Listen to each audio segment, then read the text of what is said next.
Muy buenas noches. Sean todos ustedes bienvenidos a esta sesión académica del martes 6 de junio del año 2023, con que damos inicio a este ciclo en conmemoración del Bicentenario de Jalisco titulado Nacimiento de Jalisco, y el día de hoy tendremos las conferencias El pasado de Jalisco, a cargo del licenciado Miguel Claudio Jiménez Vizcarra, expresidente, y la conferencia La Constitución de 1812 y creación de la Diputación Provincial de Guadalajara, a cargo de nuestro consocio, el doctor Carlos Ramiro Ruiz Moreno. Agradecemos a las personas que nos acompañan en formato presencial y en formato virtual, y la secretaria en los momentos se integrará debido al tráfico. Pero como ustedes saben, esta institución, al igual que los 200 años de Jalisco, fue primero en tiempo y en el espacio, y por lo tanto tenemos que cumplir con esto. Para obviar los currículums, para poder escuchar más y mejor a nuestros conferencistas, me permito cederle el uso de la voz al maestro Miguel Claudio Jiménez Vizcarra para que tenga bien llevar a cabo su conferencia de esta noche titulada El pasado de Jalisco. Maestro. Muchas gracias, muy buenas noches. Voy a tratar de ser conciso porque nos dieron 25 minutos y yo me la puedo pasar aquí en la medianoche, y allá mis amigos lo conocen. Entonces, mi mujer siempre dice, déjalos hablar. Bueno, y ahora no está aquí por un accidente. Entonces, no puedo aprovecharme porque probablemente me está viendo por el aparato de televisión. Bueno, ¿por qué escogí el tema pasado de Jalisco? Porque yo me planteo a Jalisco en dos etapas. Un pasado tal vez cercano y un pasado que yo planteo a partir del encuentro. ¿Qué sucede en el momento del encuentro? Algo muy grave para los pueblos del occidente mesoamericano.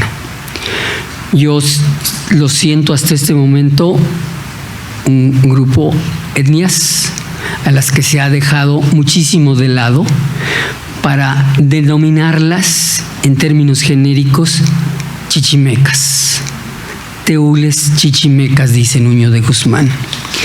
Una determinación muy cómoda para el conquistador, porque eso, en un planteamiento bajo esa tesitura, pues impidió en su momento una verdadera atención hacia los grupos y etnias que conformaban el occidente mesoamericano.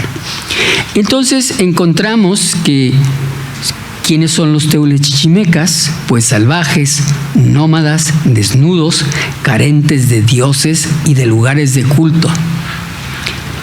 Dice Hernán Cortés, hay cierta gente y población que llaman chichimecas, son gente muy bárbaras y no de tanta razón. Unos indesuelos de nonada, dice Jerónimo López en una carta que le manda al emperador.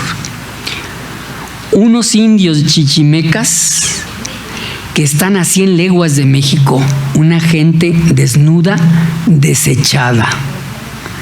Dice Fray Toribio de Benavente, Motolimia. Gente desechada. ¿Qué es eso? Es una determinación cómoda de discriminación absoluta. ¿Qué tenemos? Que bajo ese concepto, chichimecas, teules chichimecas, llevaron adelante una despiadada conquista sobre los pueblos del momento del encuentro que no les interesaron para nada. ¿Qué hubo? Que resulta que en 18 años, a partir de la llegada de Cortés de Buenaventura hasta que Mendoza termina con el aplastamiento de la guerra del Mistón, se trastocó totalmente la vida, la cultura, el ser mismo de todos unos grupos que ellos tenían denominados, porque Hernando Martínez de la Marcha les da denominaciones, sabían que eran grupos diferenciados perfectamente. En esos 18 años trastocan con un colonialismo absurdo absoluto la vida de todos esos pueblos. Nadie se tomó la molestia de tomar en una relación verdadera para saber cómo eran, cómo vivían, cuál era su cultura, cuál era sus lugares. Les cambiaron hasta los lugares de origen. Una pérdida absoluta de la memoria individual, de la memoria colectiva, de la memoria cultural, de la memoria de relación, de la memoria misma del lugar. Porque la forma de vivir de todos estos grupos se da mucho más en el sentido que la explica Otón Mendizábal, de cómo es en un trabajo de los años 30, de cómo es que se conformaban en vida estos grupos. En el momento del encuentro a nadie le interesó saber cómo vivían. En medio de una intolerancia absoluta. Pero tampoco crean que ellos eran tolerantes, no. Los otros, el conocimiento de el que llegaba hacia el otro y del otro hacia el que llegaba, no era de tolerancia, era de intolerancia absoluta de los dos grupos. Y la mejor ejemplo de intolerancia es la guerra del Mistón. ¿Qué sucede en esos? Yo la sitúo entre 1538 y 1542. ¿Qué sucede en ese lapso? Que Mendoza viene a aplastar una rebelión que es religiosa e intolerante absoluta también para con los españoles conquistadores. ¿Qué sucede? Que unos están defendiendo una religión, el occidente católico cristiano, y los otros están defendiendo sus culturas y sus religiones. Hay un dato muy curioso que encontré yo en la relación que hace, en la testimonial que ofrece el virrey Mendoza entre 1536 y 1537. Los testigos, que son los participantes del alzamiento del Mistón por el lado de los conquistadores, y los testigos también, muchos de ellos que son de los que habían estado alzados. Y los alzados dicen que se levantaron bajo la voz del tlatol, los españoles dicen del demonio, y ellos dicen del habla y tlatol de Tezcatlipoca. Estamos hablando de una de las deidades más importantes tal vez de Mesoamérica, pero están hablando ya de Tezcatlipoca antes de que lo haga Sagún. Es algo muy interesante. ¿Por qué? Porque el mensaje, el habla y tlatol, es un punto de unión, una visión de aglutinamiento para enfrentarse a lo que significaba aquellos sujetos que pretendían cambiar su forma absoluta de vida y cultura y hasta de su lugar. Porque los españoles, cuando logran aplastar el levantamiento del Mistón, lo primero que llevan adelante es las reducciones. Entonces, ¿qué es lo que viene pasando? Que tenemos un conocimiento absoluto de los pueblos, de esos pueblos, de lo que yo llamo el momento del encuentro. Y no es que no haya información. Lo que pasa es que pues no les interesaban los sujetos, les interesaba qué había en la tierra para explotarla. ¿Qué tenemos como información para poder tratar de reconstruir este mundo que es prácticamente, si no imposible, muy difícil? Primero, porque Nuño llega, hace desastres absolutos, ¿sí? Acaba con pueblos completos y, sin embargo, reconoce que sí hay poblaciones. La forma de vida es totalmente diferente a la del centro. Pero esas poblaciones, ¿cómo viven? Viven alrededor de ciertos lugares y viven yo entiendo, en una comodidad absoluta, que no es entendible para los conquistadores. Después de la guerra del Mistón, están todos diciendo que ganaron muy poco en esto, que eran comunidades muy pobres para haber obtenido, pero eran comunidades que no tenían el oro que ellos esperaban, y para los españoles el cacao, los chalchihuitles, la obsidiana no era un instrumento de riqueza, tampoco lo era para el rey. Cuando cobra el rey su quinto al hacer los esclavos en la guerra del Mistón, el primero que cobra es el rey. Nunca, hasta ahora no he podido saber a cómo se tasó la cabeza del esclavo, ¿sí? Porque no está en los libros de Hacienda, pero lo que sí dicen es, su majestad se llevó su quinto, de lo mejor. ¿Qué sucede entonces? Que yo sostengo un colonialismo absoluto, totalmente diferente a lo que sucede en el centro del país. ¿Qué tenemos de información? La información ciertamente es pobre. Porque la tenemos a través de las encomiendas. Y sabemos, en principio, cuáles son los encomenderos de Nuño. Y la sabemos muy pobremente porque están reflejados en el informe que da Martínez de la Mancha en 1550 y está reflejado en el informe que da el presidente entonces de la audiencia, Miguel Guevara, en un informe que va de 1569 a 1570. ¿Qué tenemos luego, después de eso? Que tenemos algo que es muy importante, que es el libro de visitas de los pueblos de Nueva España, 1550. Ese es su título original. Hoy lo conocemos como Suma de Visitas, en una edición extraordinaria que hicieron en 2013 que se puede visitar, pero el manuscrito original está en la Biblioteca Nacional de Madrid y tiene una escritura que es facilísima de leer. ¿Qué sucede? Bueno, no, está fácil de leer, fíjate que sí, Angélica. Es cierto. El punto es que entonces sí hay información. Pero ¿qué es el libro de visitas o la suma de visitas? Son las visitas de la tierra, no son las visitas a los funcionarios. Son dos cosas totalmente diferentes que no entiendo por qué hasta ahora se siguen confundiendo. ¿Y por qué luego nos llevan, en lugar de ver el libro de visitas, nos llevan a las relaciones? Que son algo muy posterior y muy articulada.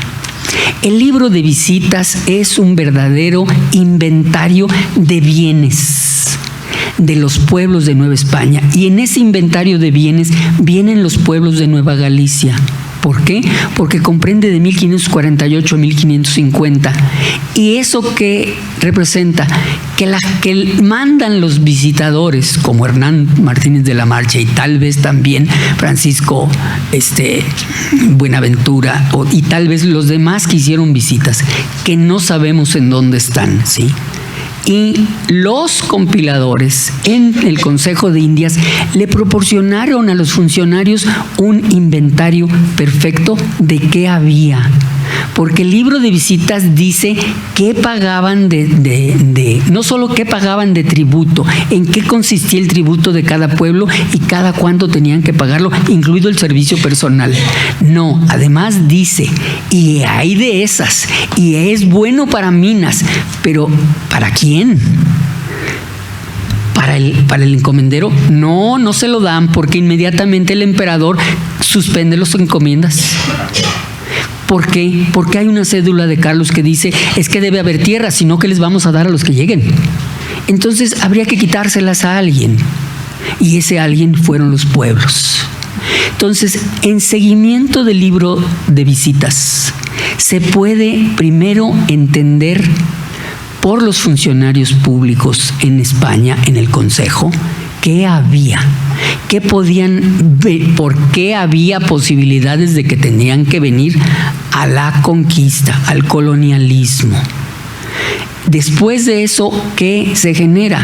Pues hay que quitar las encomiendas, porque el otro punto muy interesante es que cuando describen en el libro de visitas la encomienda y el encomendero, o que estaba el pueblo en cabeza del rey, hay un señalamiento curioso, dice, guarda términos con. tiene términos de 3 leguas, tiene términos de 4 leguas. Eso significa, no es el poblado, es una extensión de tierras alrededor del poblado, de la cual en España no tenían ni la menor idea, ni la tuvieron nunca, ni la tenemos ahora, de cuál era la superficie verdadera de una encomienda. Pero en el momento que se suspende la encomienda, el emperador no quería de ninguna manera señoríos en esta parte del mundo. Ya había tenido una mala experiencia ya con todos los levantamientos que había tenido. Por eso vienen a suspender la encomienda, porque en ese momento el siguiente paso es la reducción. Entonces, ¿por qué deben tener tanta tierra estos holgazanes? Porque luego también dice, y son holgazanes. Entonces, pues holgazanes, pues denles lo que tengan para poder, primero reduzcanlos. Al reducirlos establecen una jurisdicción territorial perfecta, un sitio de estancia para ganado mayor. O sea, las famosas 5,000 barras cerradas el perímetro, y eso, con eso tienen para vivir. Y luego, pues muy fácil de medir, porque establecen también la cédula en donde van a medir a partir de la iglesia. La iglesia es inamovible. Todavía hoy las leyes agrarias dan por buena las medidas de los pueblos y se toman a partir de la iglesia, que todavía existe. Entonces, una vez reducidos, empieza toda una secuencia de ordenamientos en fechas, porque ya hice una línea de tiempo de cómo lo primero que hace es, están ya reducidos y empezamos a tener unas reducciones, unos señalamientos maravillosos. Mendoza dice que ya redujo a los chichimecas blancos en los llanos de los chichimecas. Yo no todavía entiendo cuáles chichimecas, cuáles llanos de los chichimecas, que dice que son de él porque es parte de Cíbola. En fin. Y eso es la creación, que de eso resulta el Bajío, porque de ahí pueden mandar ya a los ganaderos hacia el Bajío. Luego con la creación de lagos y todo eso, Jalisco también pide lo suyo. Entonces, ¿qué es lo que tenemos? Que ya establecida la reducción, con una superficie de terreno, pues ya tenemos tierras realengas. ¿De quién? Pues del rey, pues si se las regaló el Papa. Entonces él ya puede, el rey, tener tierras realengas, y empiezan las cédulas de que se les reduzca, de que se le restituyan al rey y que vengan y paguen los que la tienen, y empezamos con las mercedes o con las composiciones, que es dinero para la Real Hacienda, ¿sí? Entonces, ya con todo eso, pues ya hay tierra para los que vengan. ¿De quién? Pues de las que se los quitaron, si en realidad nunca supieron cuándo tenían cada quien. Y si ya no hay un encomendero que defienda lo suyo, porque si hubiera habido un encomendero, el encomendero defiende su encomienda. Pero no, ya no hay encomendero, ya no hay quien defienda lo suyo. La encomienda, con las leyes nuevas, se les quita a no más de 2, 3 vidas. ¿Sí? Entonces empiezan a ver toda una serie de decretos, leyes, cédulas reales, como ustedes quieran llamarles, encaminadas a sustentar el fundamento legal de cómo proteger a estos pobres menores de privilegio encerrados en un corralito que se llama comunidad indígena. Y claro, respetándole sus leyes, por supuesto. ¿Cuáles? Si estaban sujetos al corregidor, ¿sí? El corregidor seguía haciendo el justicia, pero allá adentro que hagan lo que quieran. No tienen propiedad privada entre ellos, repártanse como quieran, ¿sí? Entonces, pues ahí está. Eso es el pasado en el momento del encuentro. ¿Cómo se constituye esto? A partir de que hay la guerra del Mistón. Hay varias versiones de qué fue lo que generó el Mistón, ¿sí? Cuando le fincan los cargos a Mendoza, el visitador, Mendoza se defiende con descargos, pero luego prueba sus descargos con la testimonial, con esas testimoniales que se llaman las probanzas. Hace probanzas en Nueva Galicia, en Colima, en Michoacán, no me acuerdo qué más, sí. Pero esas probanzas son extraordinarias para demostrar qué pasó, un enfrentamiento de deidades. El aglutinador de todo ese grupo de etnias, desde Mojotabasco hasta la costa, que tendríamos o que han sido sostenidas como chichimecas, eran etnias perfectamente reconocidas entre ellos, tenían sus pueblos y tenían sus sujetos.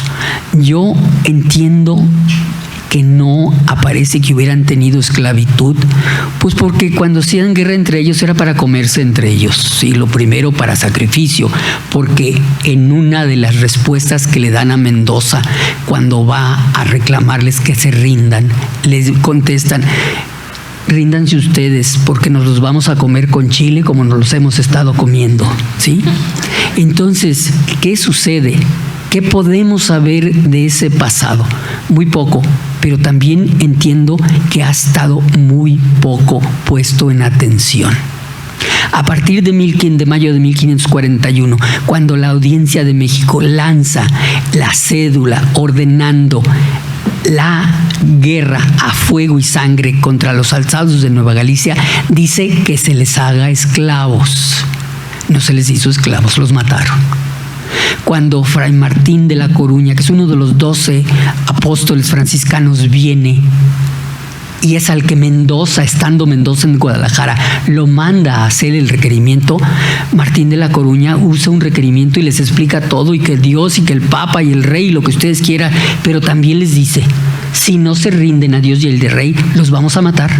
A ustedes, a sus mujeres, a sus hijos, y los vamos a cambiar de lugar, porque miren, tenemos juzgados a los mexicanos y a los michoacanos, que son ustedes frente a ellos. Así se los dice, así dice el requerimiento.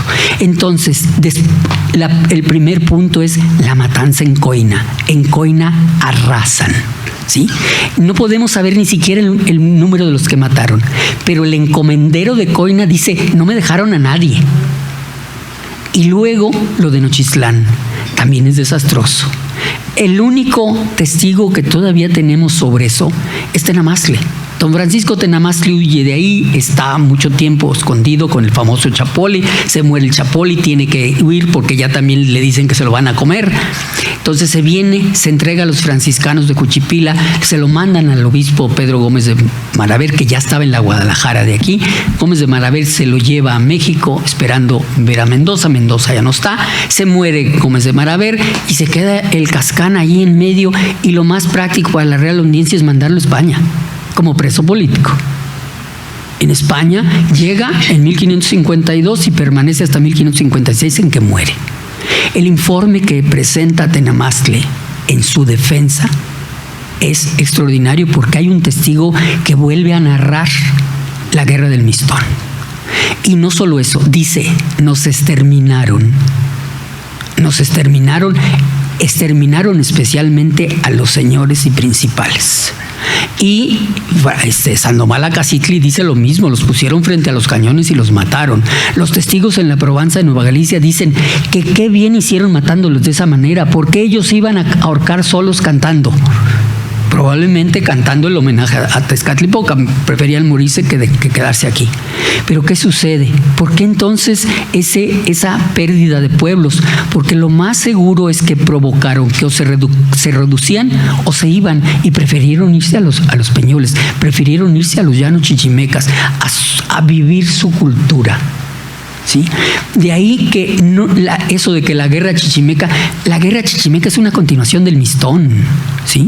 Los grupos chichimecas no vamos a saber nunca, y tenemos que dar un seguimiento al libro de visitas y al informe que manda el doctor Guevara para saber cuántos pueblos había encomendados, cuántos desaparecieron, seguir. ¿Por qué? Porque tampoco les interesaba mucho el número de indios que había, no, cuántos tributaban, y vámonos. El rey tampoco quería el tributo. El rey quería que remataran el tributo para que le mandaran oro. ¿Para qué quería cacao? Gallinas de la tierra. Felipe II no necesitaba eso para sus guerras, necesitaba oro. El remate, y entonces con el remate se lo llevaban. Pero ese es un pasado que tenemos que ir recuperando paso a paso, poniéndole atención a lo que hasta ahora no hemos puesto atención.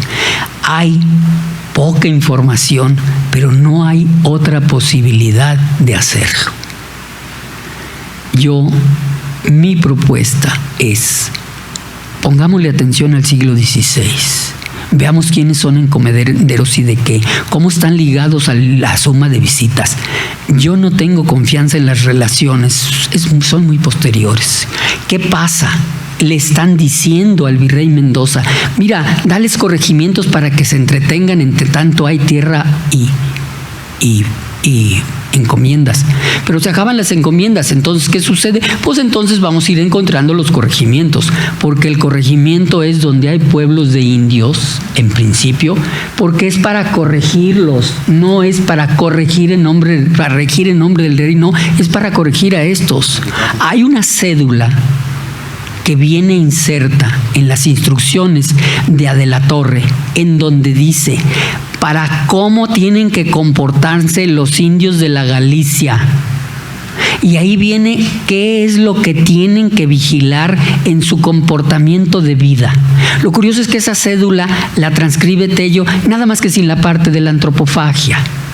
Entonces, mientras no tengamos el documento base de qué es lo que sí pasó, no lo que nos están contando, es entonces que podemos replantear nuestro siglo XVI. Y es un pasado de Jalisco. Y de ese pasado viene todo nuestro mestizaje, porque sí se produjo. Y no es el mestizaje de Cortés, porque Cortés no se casó con la Malinche, la mandó con el primero que le pasaba, ¿sí? Y eso es el padre del mestizaje. No, el padre del mestizaje es aquí Pedro de Bobadilla, que se casó con la India, y Juan Delgado, que se casó con la India, y Tomé Gil, que se casó con la India, ¿sí? Eso sí es mestizaje. Pero no el que nos están planteando, no el que nos han platicado. Y lo otro, es increíble esa unión de todos esos pueblos alzados al habla itlatol de Tezcatlipoca, que les prometía exactamente lo mismo que Jesucristo, el paraíso, el que iban a traer sus pasados inmediatamente, en que iban a aventarle el maíz, iba a salir y que iban a ser ricos. Había que matar a los otros. Había que quitarse el bautizo. Y había que quitarse el bautizo bañándose en tinta negra. Y lo dicen. Entonces, eso es nuestro pasado. Eso es el que hay que volver a estudiar y a plantear. Por eso, el pasado de Jalisco. Muchas gracias.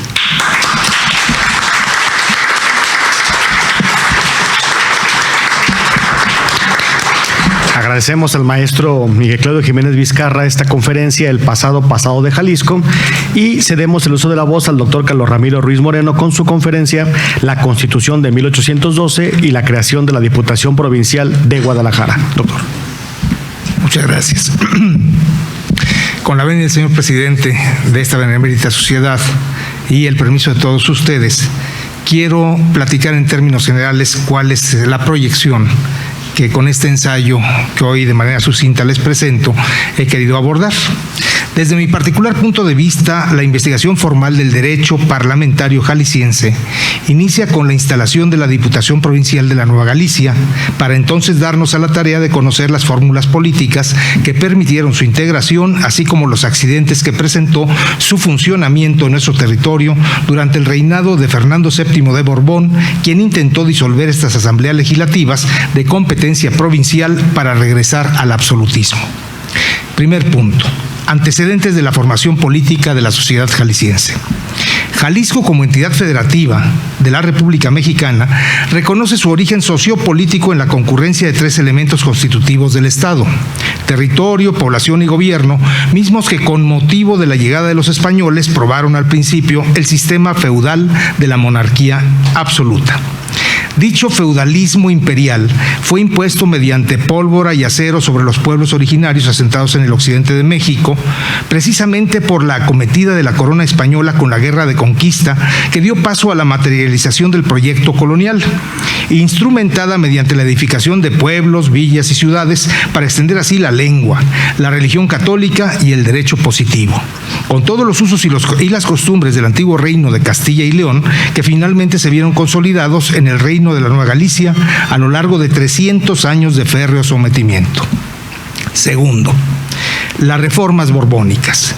En este estado de cosas, a partir del siglo XVIII, se gestaron las reformas borbónicas iniciadas por el rey Felipe V, mejoradas por sus sucesores y tendientes todas a corregir las deterioradas finanzas y la ineficiente administración pública que caracterizó a la dinastía de los Habsburgo. Para contextualizar mejor a las mencionadas reformas borbónicas, se hace necesario comprender sus pretensiones jurídicas a partir del siglo XVIII, que abarcan una concepción mucho más liberal, ahora apegada a los paradigmas de la Ilustración francesa, así como su manifiesta intención por solucionar los problemas socioeconómicos y políticos del otrora orgulloso Imperio español. Es oportuno señalar que las reformas borbónicas dieron la oportunidad a los habitantes de las distintas regiones del imperio de reconocer su propia identidad local, al cobrar conciencia de la riqueza de sus tierras, que si bien es cierto, está sujeta al control de la corona, pero también lo es que su productividad y de manera muy particular la forma de llevar las riendas de la administración pública de su entorno inmediato les corresponde a ellos mismos, a pesar de las enormes diferencias que guardan respecto de los peninsulares. Tercer punto, el extenso territorio novogalaico. También resulta fundamental poner énfasis en el entorno geopolítico de la región centro-occidente del país para dejar en claro la importancia económica y la influencia política que cobró sobre todo en el pasado colonial el Reino de la Nueva Galicia, una organización política absolutamente feudal que por los avatares de las reformas borbónicas y sus altas pretensiones financieras tuvo que transformarse en intendencia hacia 1786 hasta que por imperio de la Constitución de Cádiz mutó en la provincia de Guadalajara para el año de 1812, preámbulo político necesario para asumir el compromiso de constituirse en el Estado libre y soberano de Jalisco en 1823, cuando se alcanzó la consumación de la independencia nacional. En su momento de mayor esplendor feudal, el Reino de la Nueva Galicia, en el referido orden geopolítico, se organizó con 3 provincias, a saber: primero, la Nueva Galicia con los actuales territorios de Jalisco, Nayarit y Colima. Después, los Zacatecas con Aguascalientes y Zacatecas. Y por último, Culiacán con Sinaloa y Sonora. Es importante dejar en claro que el gobierno colonial del occidente de México, en los órdenes civil y eclesiástico que no siempre coincidieron en su territorialidad, llegó a comprender en su jurisdicción los actuales estados de Jalisco, Colima, San Luis Potosí, Zacatecas, Nayarit, Durango, Sinaloa, Sonora, Chihuahua, Nuevo León, Tamaulipas, las Californias Baja y Alta, Coahuila y las provincias de Texas y Nuevo México. Lo anterior en la inteligencia de que entre los siglos XVI y XVIII se reformaron las fronteras del Reino Novogalaico en muchas ocasiones para favorecer la ejecución de los acuerdos decretados por el Real Consejo de Indias y la Casa de Contratación de Sevilla, respectivamente. Cuarto punto. Un reino occidental con gobierno republicano y división de poderes. Las peculiares características económicas, políticas y sociales del Reino de la Nueva Galicia marcaron respecto de los demás territorios novohispanos una enorme diferencia en su relación de subordinación con el virreinato de la Nueva España, debido a que para respetar los intereses de la corona española, la mayoría de los virreyes se vieron obligados a otorgar al gobernador en turno, así como a la Real Audiencia y Cancillería de Guadalajara, el goce pragmático de las autonomías técnicas y de gestión suficientes para garantizar la buena marcha de sus funciones. Con tales antecedentes y ante la impronta de la Constitución gaditana de 1812, se registraron una serie de cambios políticos para implantar la función legislativa en la Intendencia de la Nueva Galicia a través de una diputación provincial que se instituyó como antecedente directo del actual Congreso del Estado de Jalisco. Quinto, el tránsito de la soberanía individual a la soberanía popular. Establecido lo anterior, me interesa mucho resaltar la trascendencia del pueblo regional, novogalaico, guadalajarés, tapatío o jalisciense, que en el momento oportuno impulsó y exigió en definitiva el reconocimiento político a su capacidad de autodeterminarse en su propia soberanía, en un marco republicano y federal merced a su alta productividad económica y a los valores cultivados por su lengua, cultura y religión. Esta coyuntura de la realidad socioeconómica y cultural de la Nueva Galicia será, entre otros factores, el detonante de la postura política asumida por los novogalaicos que participaron en la definición de la forma de Estado de la otrora nueva nación mexicana. Definitivamente, a mi leal saber y entender, la delegación de facultades legislativas de las Cortes a las diputaciones provinciales, que se implantó con apego al ordenado por la Constitución gaditana de 1812, resultó de la mayor importancia para consolidar el principio de la soberanía popular, que había sido reconocido expresamente por las Cortes soberanas y que su ejercicio además ahora se vería radicado en la toma de decisiones parlamentarias a cargo de un grupo de diputados locales que, como afirma el doctor Jaime Olveda, eran criollos ricos o españoles americanizados que habían fincado sus intereses en su respectiva capital provincial. En consecuencia, ayudaron a reforzar la conciencia regional y la autonomía que venían ejerciendo las intendencias desde su creación en 1786. Sexto, periodos constitucionales de la Diputación Provincial de la Nueva Galicia. Para comprender mejor la lógica del funcionamiento legislativo de la Diputación Provincial Novogalaica, resulta conveniente reconocer que ante la embestida de Fernando VII para restablecer el absolutismo, a su regreso al trono de España en 1814, aparecerán solo dos periodos. El primero, que comprende del 20 de septiembre de 1813, fecha de su primera insaculación solemne, al 17 de octubre de 1814, en que se disolvió la Diputación Provincial de la Nueva Galicia por orden expresa de Fernando VII.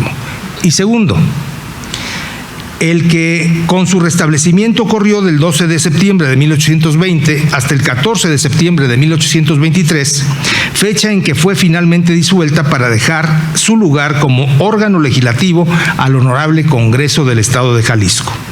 El gran mérito de la Diputación Provincial de la Nueva Galicia, insisto en afirmarlo, radica en la forma de tomar decisiones fundamentales que caracterizó al acto soberano. Este acto soberano que corresponde esencial y originariamente a nuestro pueblo, independientemente del gentilicio que se estaba gestando para nosotros, ahora reconocidos como orgullosos jaliscienses.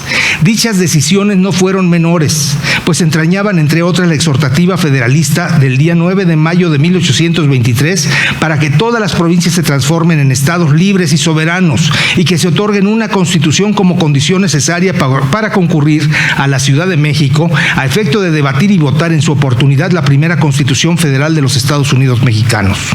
En este orden de ideas, podemos explicarnos la importancia y trascendencia de la Diputación Provincial de la Nueva Galicia, que sin regateos decretó el 21 de junio de 1823 la creación del Estado Libre y Soberano de Jalisco.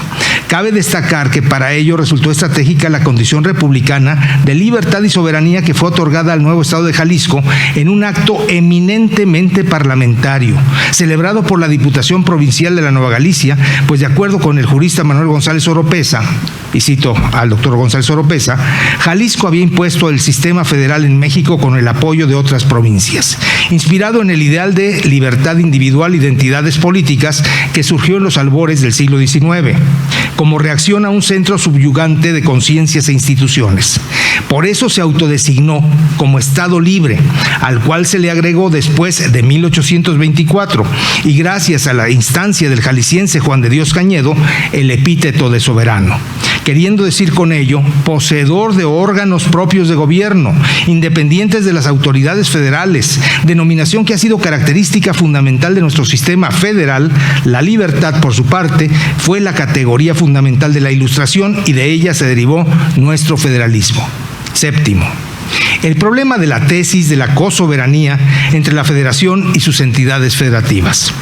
No quiero pasar por alto el estudiar los fines teleológicos de las decisiones fundamentales que fueron tomadas por la Diputación Provincial de la Nueva Galicia entre 1813 y 1823, aunque desde el inicio de la vigencia de la Constitución Federal de 1824, muchos han escrito connotados constitucionalistas para tratar de negar en nuestro país la permanencia de la condición soberana de las entidades federativas, luego de que éstas conformaron el principio vigente de la soberanía nacional, y para hacerlo dejan de lado los principios del derecho de gentes, que sirvieron para inspirar a los promotores del sistema federal y que fue creado, sin dudarlo, a la luz de la tesis de la cosoberanía, es decir, de la convergencia permanente de la soberanía nacional con el ejercicio de la soberanía de cada una de sus entidades federativas.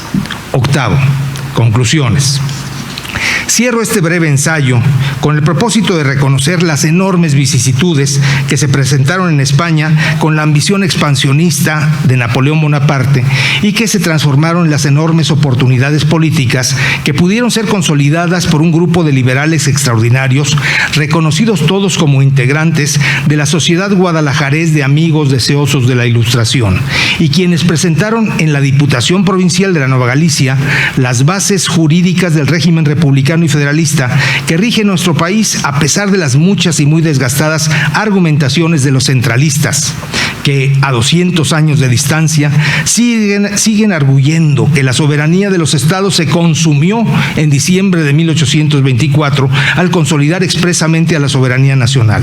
Se equivocan los centralistas cuando pretenden desconocer que el ejercicio de la soberanía local radica precisamente en la toma de conciencia de los ciudadanos que ejercen sus derechos fundamentales de manera personalísima y libre, y que lo seguirán haciendo en detrimento de la pretendida toma de decisiones que no refrendamos en un pacto centralista, sino como un ejercicio democrático, insisto, para integrar nuestra condición de ciudadanos libres de una república federal, respetuosa de la autodeterminación de los pueblos que la integran, es decir, del derecho de gentes que fuera introducido a partir de las reformas borbónicas del siglo XVIII y que resultó potencializado en la Constitución de Cádiz de 1812.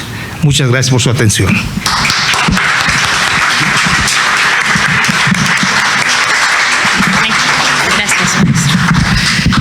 Gracias. Agradecemos la intervención del licenciado Miguel Claudio Jiménez Vizcarra y del doctor Carlos Ramiro Ruiz Moreno. También agradecemos la presencia de la licenciada María del Pilar Sánchez Alfaro, expresidenta, del doctor Eduardo Velasco Briceño, expresidente, de la doctora Angélica Peregrina Vázquez, vicepresidenta, y de la maestra Sara Velasco Gutiérrez, segunda vocal. A los directivos, socios e invitados presentes en esta casa sede y a través de los medios digitales. Muchas gracias por su presencia. En este momento cedo el uso de la voz a nuestro presidente para que haga la entrega de los reconocimientos.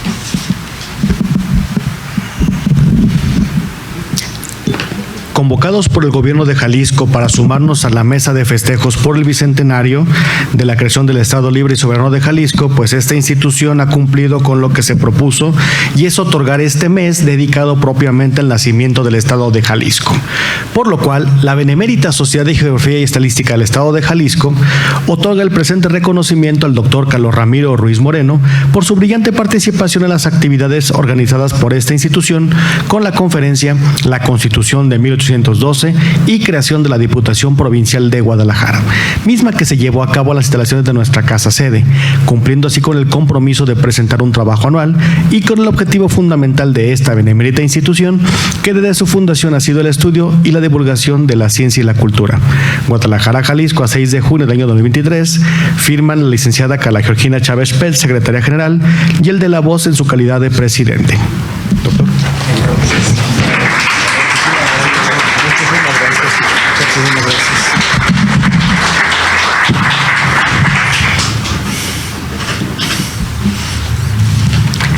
Y en el mismo tenor, otorgamos el presente reconocimiento al maestro Miguel Claudio Jiménez Vizcarra por su brillante participación en las actividades organizadas por esta institución con la conferencia El Pasado de Jalisco.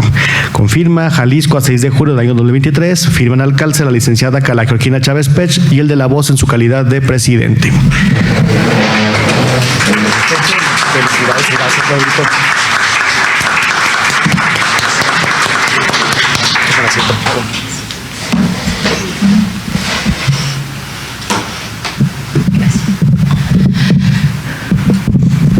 Siguiendo con la celebración del Bicentenario de Jalisco, con nuestro ciclo de conferencias titulado Nacimiento de Jalisco, el martes 13 de junio a las 20 horas se presentará la conferencia Las guerras por el nacimiento de Jalisco, a cargo de nuestro consocio, el general Clever Alfonso Chávez Marín, y la conferencia Prisciliano Sánchez y el federalismo, a cargo de nuestro consocio, maestro Adalberto Ortega Solís. Los invitamos al concluir con esta actividad académica al convivio que se llevará a cabo en nuestro patio para seguir conversando con nuestros conferencistas.